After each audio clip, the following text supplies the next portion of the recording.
I found the photograph at an antique market in Portland, Maine. It was a Saturday in October, one of those perfect autumn days when the leaves are at their peak, and the air carries the scent of the nearby ocean mixed with wood smoke. The market was being held in an old warehouse near the waterfront, filled with dealers selling Victorian-era photographs, furniture, and curiosities. Among the collections was a large photograph, perhaps 14 by 18 inches, showing what appeared to be a Victorian family portrait from the 1890s.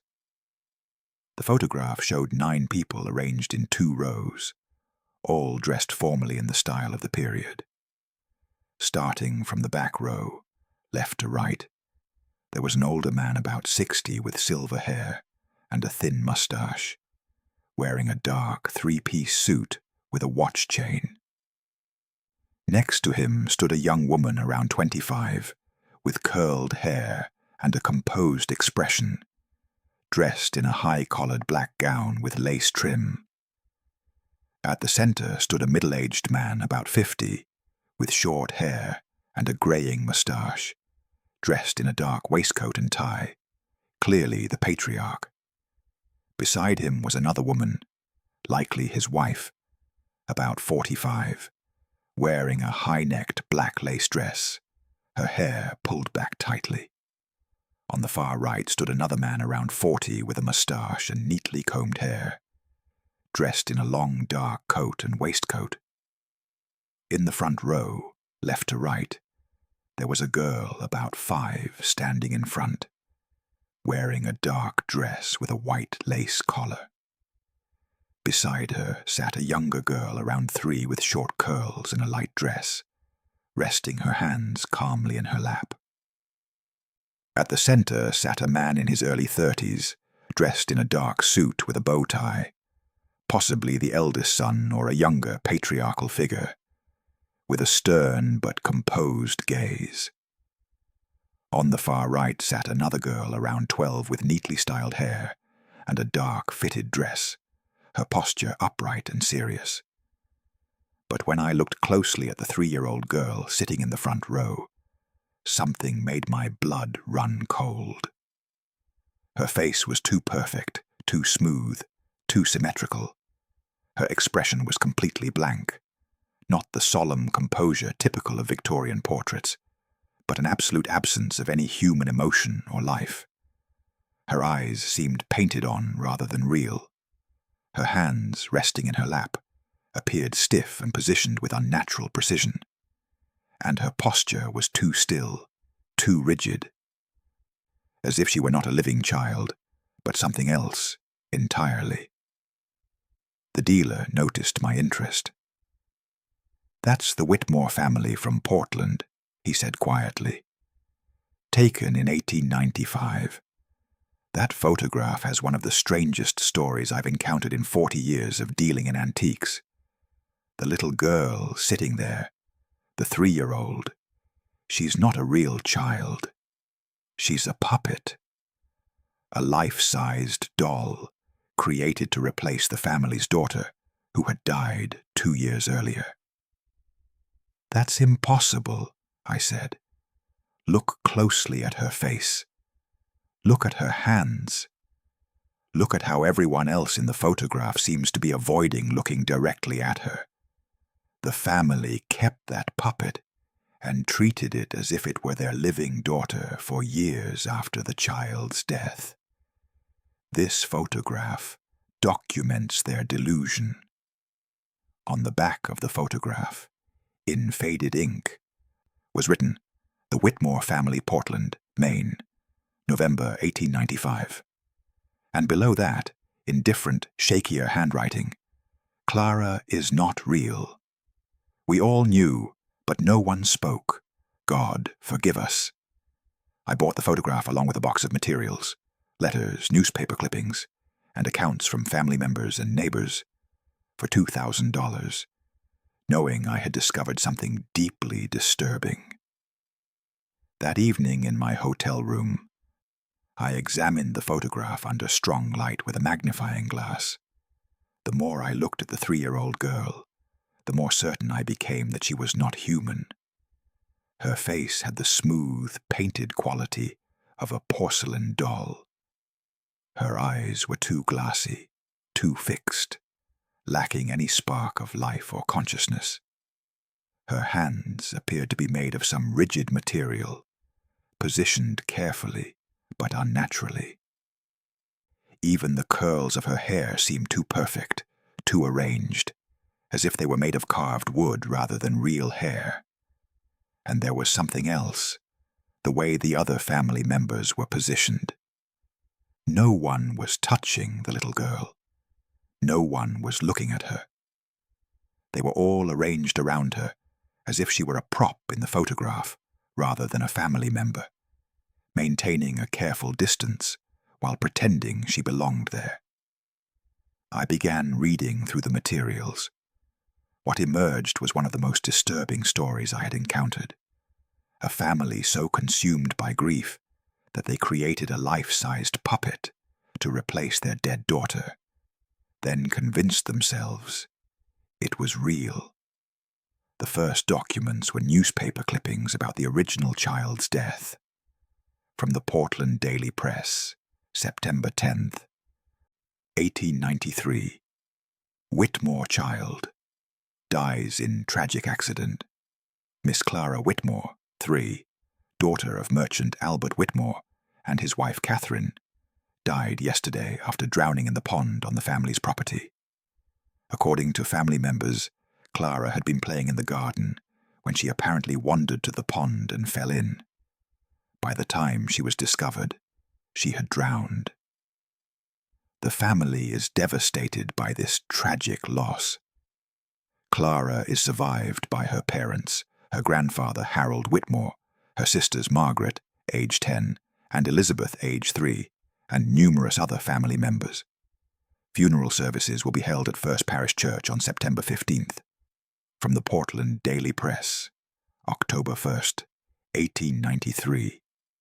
Whitmore family commissions. Unusual memorial. The Whitmore family, still grieving the loss of their daughter Clara, who drowned last month, has commissioned local artisan Thomas Bennett to create what Mr. Bennett describes as a memorial doll of the deceased child. According to Mr. Bennett, the family has requested a life-sized, realistic representation of Clara at age 3. The doll will be created using photographs of Clara and will include real hair, glass eyes, and a porcelain face. The family plans to display the doll in their home as a memorial to their lost daughter. Mr. Bennett states that while memorial photographs of deceased children are common, a life-sized doll of this nature is highly unusual. But the next clippings revealed how the family's grief had warped into something far more disturbing. From a letter by Margaret Whitmore, age 11, December 1893. Dear Aunt Helen, something very strange is happening in our house. The doll that Mr. Bennett made to look like Clara arrived last month. It is life-sized and looks exactly like Clara did when she was alive. It is dressed in one of Clara's dresses and sits in Clara's chair. At first, Mother said it was just a memorial, something to help us remember Clara. But now, Mother talks to the doll as if it is really Clara. She dresses it in different clothes each day. She sets a place for it at meals. She tells us to be quiet because Clara is sleeping. Father goes along with this. He speaks to the doll as if it can hear him. He says good morning to it and asks it how it slept. Grandfather tried to object. He said it was not healthy to pretend the doll was Clara. Mother became very angry and said Clara was still with us and we must treat her with proper respect. I am frightened, Aunt Helen. The doll looks so much like Clara, but its eyes are empty and its face never changes. It sits wherever Mother places it, always staring straight ahead with that blank expression. My sister, Elizabeth, who is only 3, is terrified of it. She cries when she has to be near it. But Mother insists we must all treat the doll as if it is our sister. Please write to Mother. Please tell her this is not right. Please help us. Your concerned niece, Margaret. From a letter by Harold Whitmore, the grandfather, March 1894. My dear brother, I write to tell you of a disturbing situation developing in my son Albert's household. Since the death of my granddaughter Clara in September, the family has descended into what I can only describe as collective madness. They commissioned a life-sized doll that resembles Clara, and now treat this puppet as if it were the living child. Catherine insists on dressing the doll each day, speaks to it as if it can hear and respond, sets a place for it at meals. Albert participates in this delusion, treating the doll as his daughter. Most disturbingly, they insist that the other children, Margaret and Elizabeth, participate in this charade. The girls are forced to include the doll in their activities, to speak to it as if it were their sister, to pretend it is alive. I have tried to reason with Albert and Catherine. I have pointed out that maintaining this fiction is unhealthy for everyone, especially the living children. But they refuse to listen.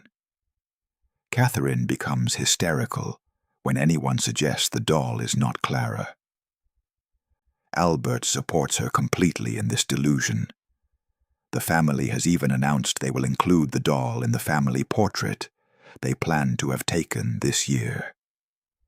They want a formal photograph showing the entire family, including the puppet, as if nothing is amiss. I am deeply concerned about the effect this is having on young Margaret and Elizabeth. Margaret is old enough to understand that the doll is not her sister, but she is forced to pretend otherwise. Elizabeth is only 3, the same age Clara was when she died, and is terrified of the doll, but is punished if she refuses to accept it as her sister. I do not know how to help them. Albert is my son, and I cannot force him to see reason, but I fear this delusion will have lasting consequences for the entire family. Your troubled brother, Harold. From the diary of Margaret Whitmore, November 1895.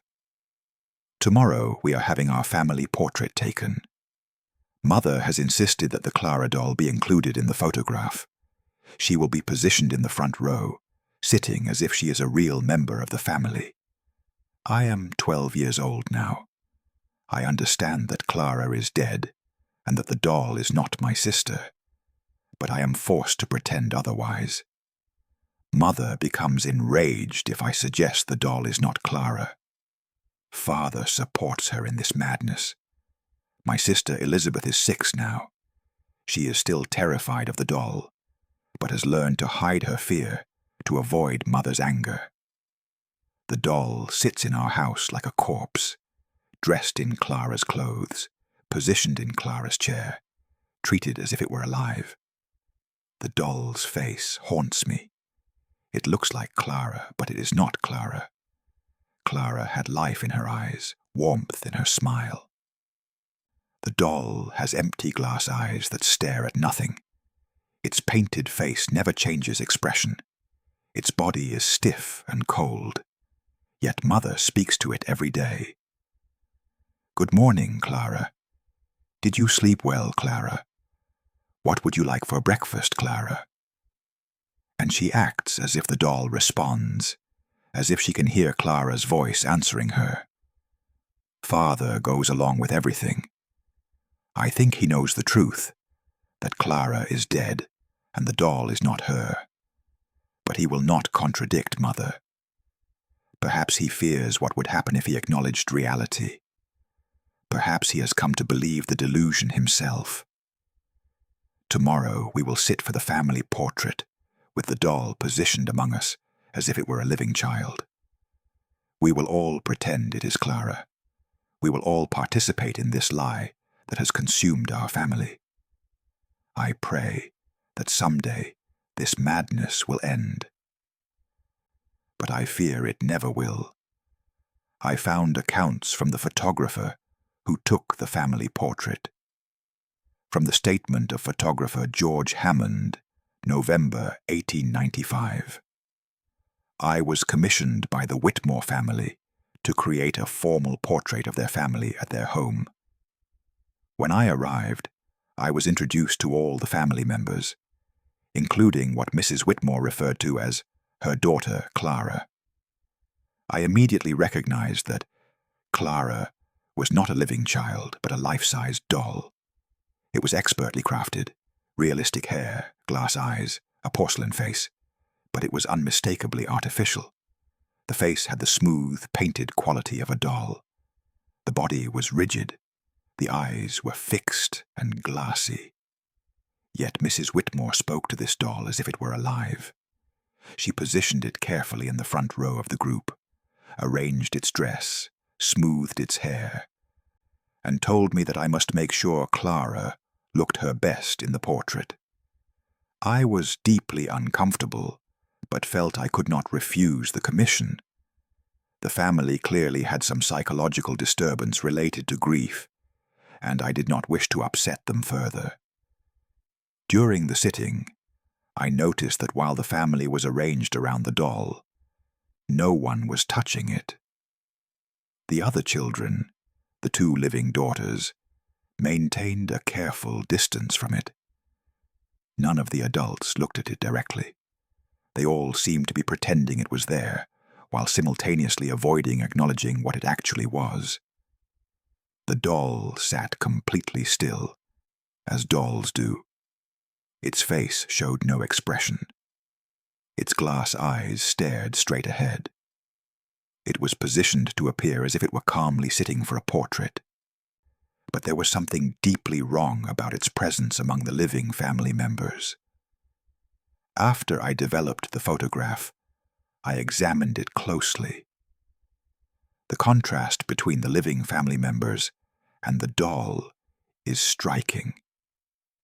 The living members show the slight blur of movement that is inevitable in the long exposures required for photography.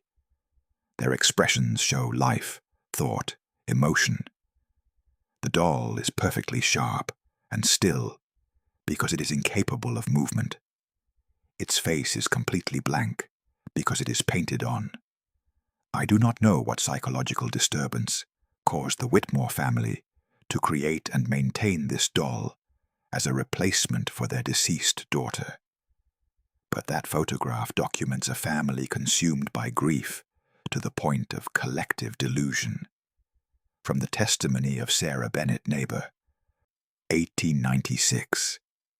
I lived next door to the Whitmore family for years. I knew little Clara before she died in the pond accident. She was a sweet, lively child. After her death, the family commissioned that terrible doll. At first, they said it was just a memorial. But within months, Mrs. Whitmore was treating it as if it were the living Clara. She would push it in a pram, dress it in different clothes each day, speak to it constantly.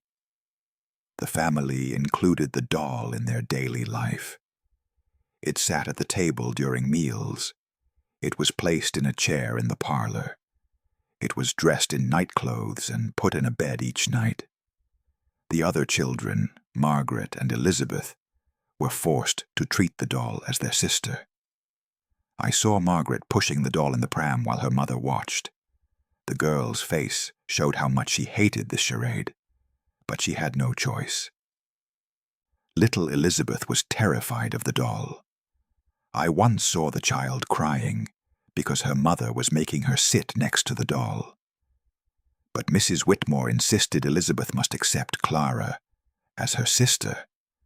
The family portrait taken in 1895 included the doll. Mrs. Whitmore was very proud of that photograph. She would show it to visitors and point out all her children, including the doll. I do not know if the family ever recovered from this madness. I moved away from Portland in 1897 and lost contact with them. But I will never forget the sight of that doll, sitting in their parlor, dressed in a child's clothes, its painted face staring at nothing, while the family pretended it was alive. I found a psychological evaluation conducted years later by a doctor who had examined the family. From the evaluation by Dr. Samuel Morrison, 1900, I was asked to evaluate the Whitmore family regarding their treatment of a life-sized doll as if it were their deceased daughter.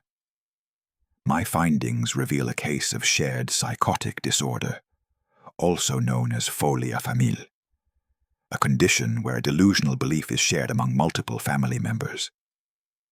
The origin of this shared delusion was Mrs. Catherine Whitmore. After the death of her daughter Clara in 1893, Mrs. Whitmore was unable to accept the loss.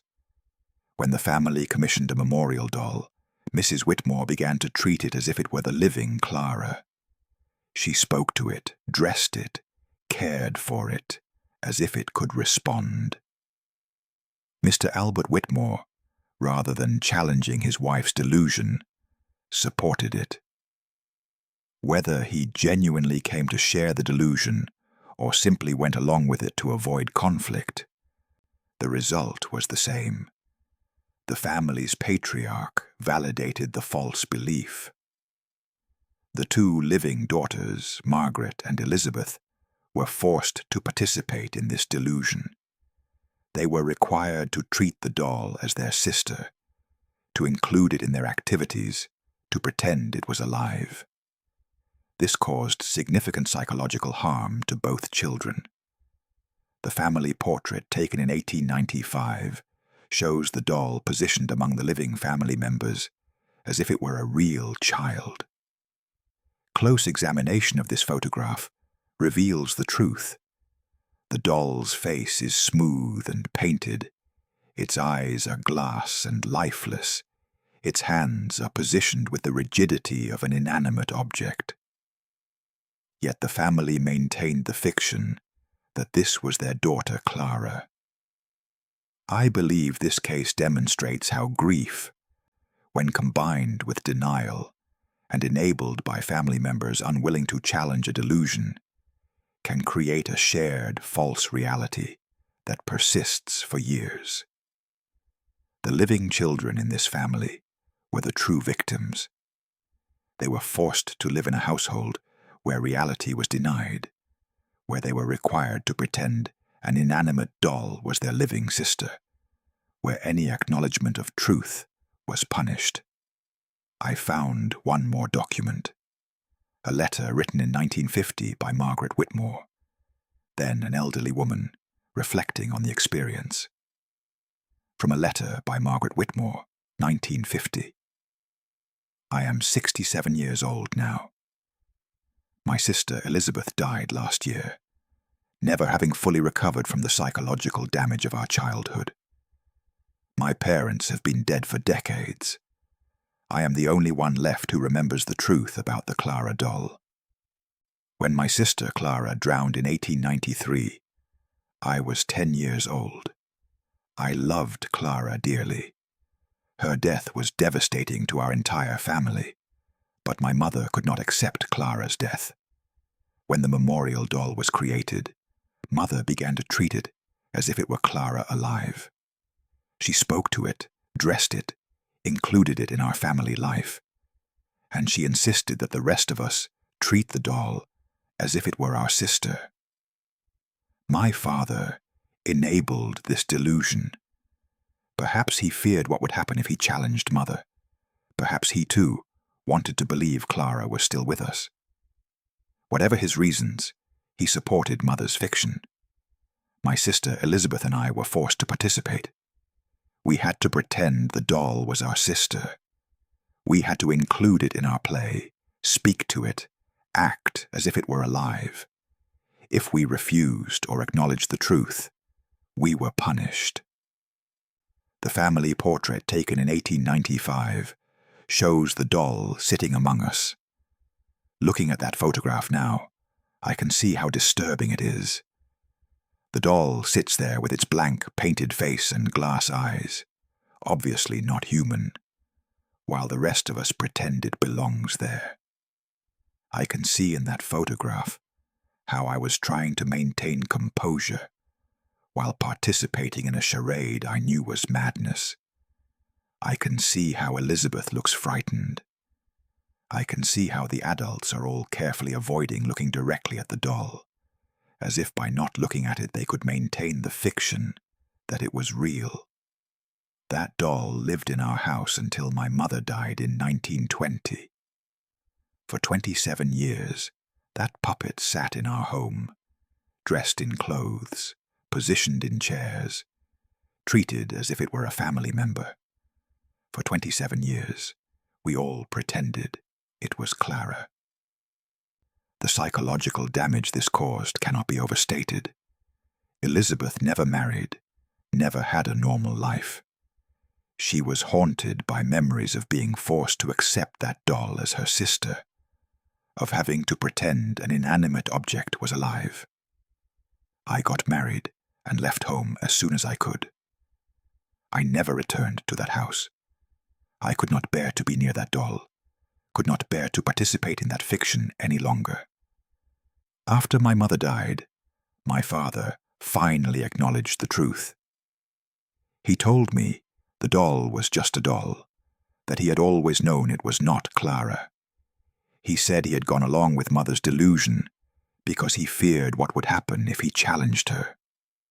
I never forgave him for that. He was the adult.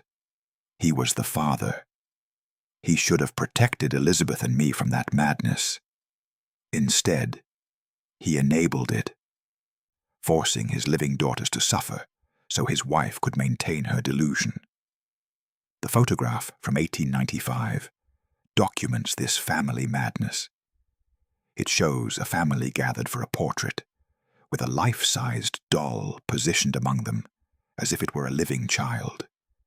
It shows how grief and denial and enabled delusion can create a false reality that harms everyone involved. I write this so that the truth is known. The little girl in that photograph, the 3-year-old sitting in the front row, is not a child. It is a puppet, a doll created to replace a dead daughter. And for decades my family pretended it was real. May God have mercy on us all for participating in that lie. And may no other children ever be forced to live as Elizabeth and I lived, in a house where reality was denied and madness was treated as truth. Margaret Whitmore, 1950. I spent months researching the case, consulting with psychologists about shared delusional disorders, examining other cases of families creating elaborate memorials to deceased children, and studying the Victorian practice of post-mortem photography and memorial dolls. What emerged was a clear picture of a family whose grief had warped into something pathological, enabled by all the adults and forced upon the children who had no power to escape.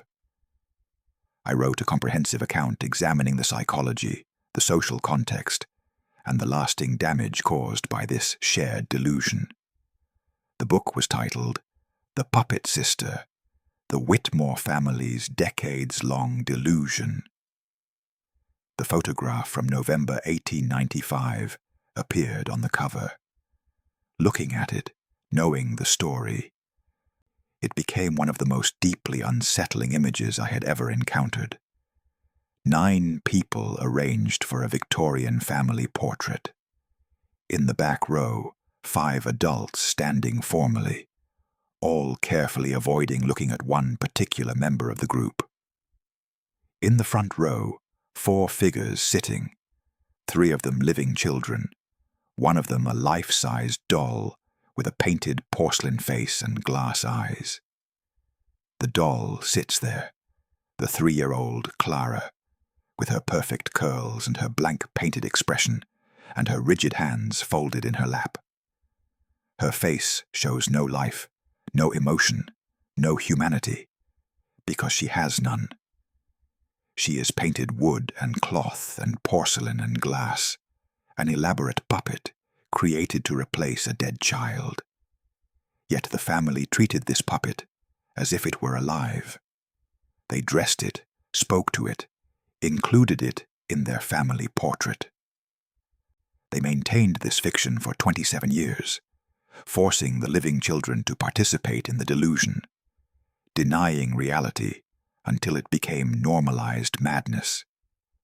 And in this photograph from 1895, you can see the truth if you know to look. The 3-year-old girl is not real. Her face is too smooth, too perfect, too unchanging. Her eyes are glassy and fixed. Her hands are positioned with unnatural precision. She is a puppet, a memorial doll, a replacement for a child who drowned 2 years earlier. The photograph documents a family's collective madness, captured and preserved forever. I received many letters in response to the book.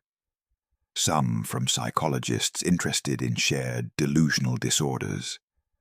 Others from people who had experienced or witnessed similar situations where grief led to denial of reality. But one letter moved me most deeply. It was from the great-granddaughter of Elizabeth Whitmore. Dear Dr. Morrison, thank you for researching and telling my family's disturbing story. Elizabeth Whitmore was my great-grandmother. She never spoke much about her childhood, but when she did, she would mention the doll that replaced Clara, with visible distress. Even 70 years after the fact, she could not forget being forced to pretend that puppet was her sister. My grandmother told me that Elizabeth was haunted by memories of that doll, the way it sat in the parlor, always staring with its glass eyes, the way her mother would dress it and speak to it as if it were alive, the way she and her sister Margaret were punished if they refused to participate in the fiction. Elizabeth never had children of her own. My grandmother said Elizabeth was too damaged by her childhood to trust herself as a mother. She carried the psychological scars of that experience for her entire life. Thank you for revealing the truth about that photograph. The 3-year-old girl sitting in the front row is not a child. She is a puppet that a grief-stricken family pretended was their deceased daughter for decades. May this story serve as a warning about how grief, when combined with denial and enabled by those who should know better, can create lasting harm for the innocent. Sincerely, Caroline Whitmore Sullivan.